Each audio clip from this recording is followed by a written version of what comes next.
Pues ya estamos inmersos en esta maravillosa sección. David Arranz, buenas tardes de nuevo. Muy buenas tardes, Cristina. ¿Qué tal?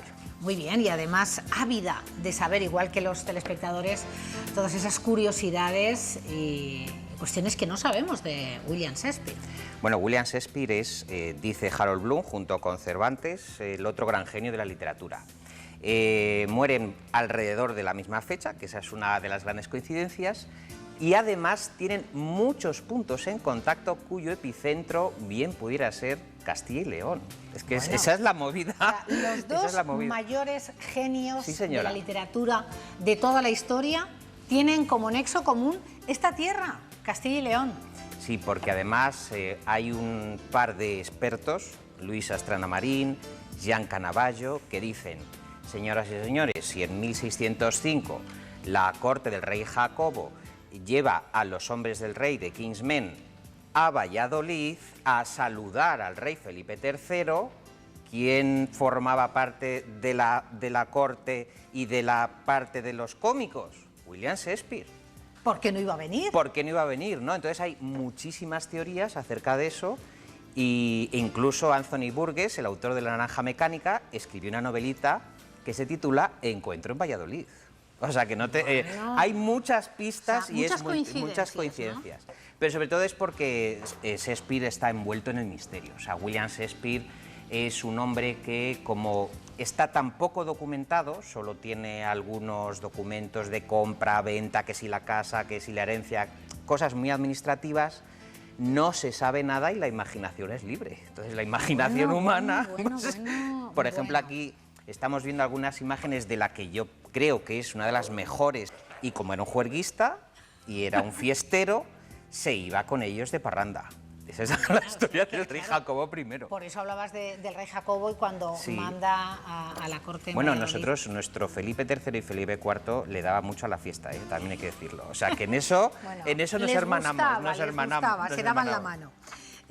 Oye, las dudas que hay sobre la identidad de William Shakespeare vienen dadas por eso que nos comentabas, por la escasa o escasísima documentación que hay. Hay un argumento de muchos estudiosos que dicen: ese William Shakespeare que nació en Stratford de Avon, que era tratante de lanas, que no fue... Pues lo hicieron muy bien, claro, se lo tenemos que agradecer. Y luego además hay que decir una cosa: él no tenía ningún ego, nunca hizo una manifestación de yo soy el autor de mis obras. O sea, yo que sé, por ejemplo, nuestro Lope de Vega, que es el equivalente a Shakespeare, sí hacía profesión de firma, pero William Shakespeare, que era un superviviente, era un saltimbanqui, era un titiritero que se escribía sus propias obras, pues él lo que quería era ganar dinerito, ganar dinerito. Escribía por encargo. Escribía, ¿no?, por encargo, y además hay que decir que también en esta época las compañías teatrales, como ahora, empiezan a formar cooperativas.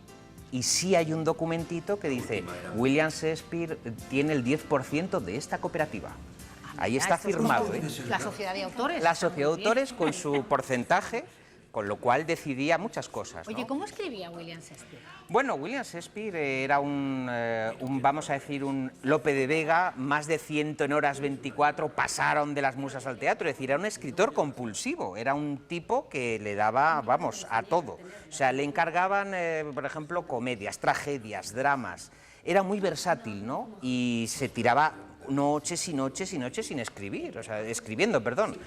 Y Christopher Marlowe, que era el otro competidor, llevaba esa tan mala vida que acabó asesinado en una taberna, porque la vida de los autores, que eran autores-actores en esa época, era muy difícil. Morían muy jóvenes, los pobres. No llegaban a la vejez. Pero porque además eran, como yo los llamo a veces, muy prerrománticos, o sea, eran autores prerrománticos, es decir, que eran autores que lo que hacían era anticiparse a esa corriente de los grandes románticos. De hecho, William Shakespeare empieza a inaugurar el movimiento romántico o prerromántico con su Romeo y Julieta.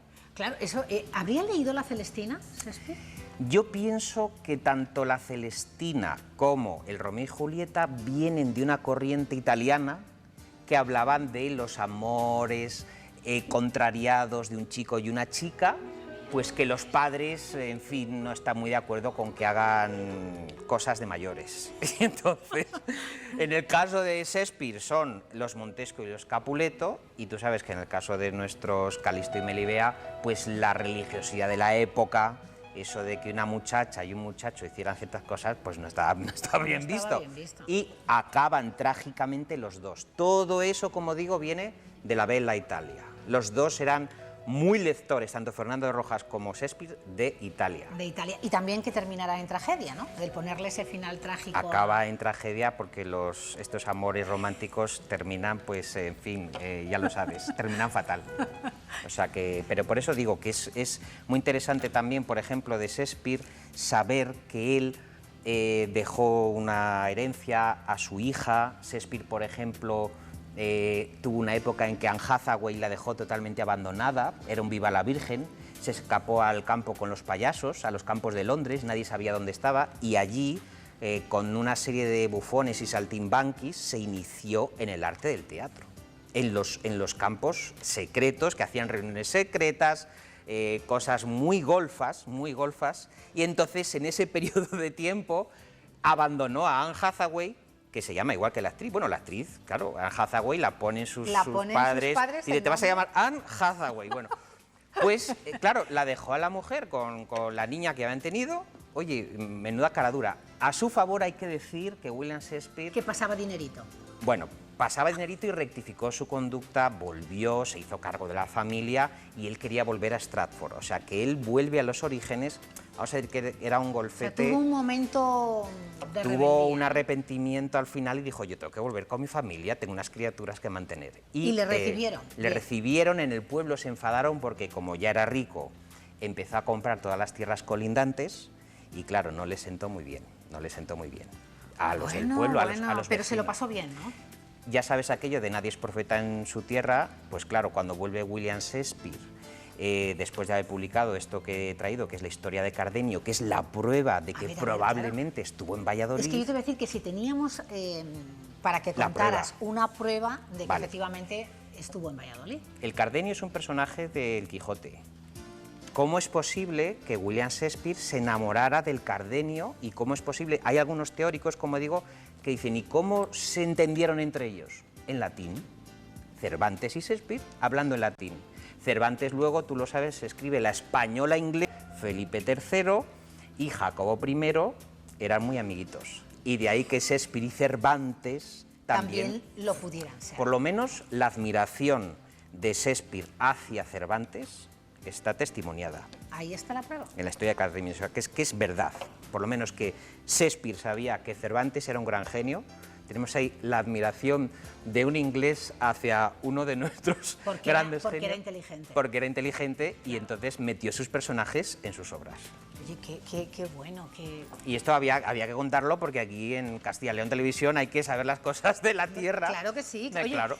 Una última cuestión. Dime. El 23 de abril pudieron morir en esa fecha los dos, o eso ya sí que es elucubrar. Al variar el calendario anglicano con el calendario católico, ahí hay 2 o 3 días que bailan, pero en torno a esa fecha de 1616 sí que fallecen los dos. No es que los dos, madre mía, como un reloj, sí, no, sino que en esos días, y es el gran milagro, ¿no?, que los dos grandes genios de la literatura dejaran este mundo en torno a esos días tan cercanos. Ay, qué maravilla, qué maravilla. Oye, me estaría hablando contigo, pero vas a volver el próximo lunes. Voy a volver. Con otro personaje. Santa Teresa de Jesús, que tiene mucha amiga. Fíjense ustedes qué personaje Hay que anticipar una cosa. Santa Teresa de Jesús es la primera mujer que dice, yo firmo mis obras, se ha acabado esto. Es la primera que dice, yo, Teresa de Jesús. Para que veáis esta mujer... el feminismo. El carácter que tenía ella y el conocimiento de lo que escribía. Efectivamente. Bueno, pues hablaremos de la Santa el próximo lunes de la mano de nuestro querido David Arranz. Vamos a disfrutarlo, como siempre. Gracias, David. Buena semana.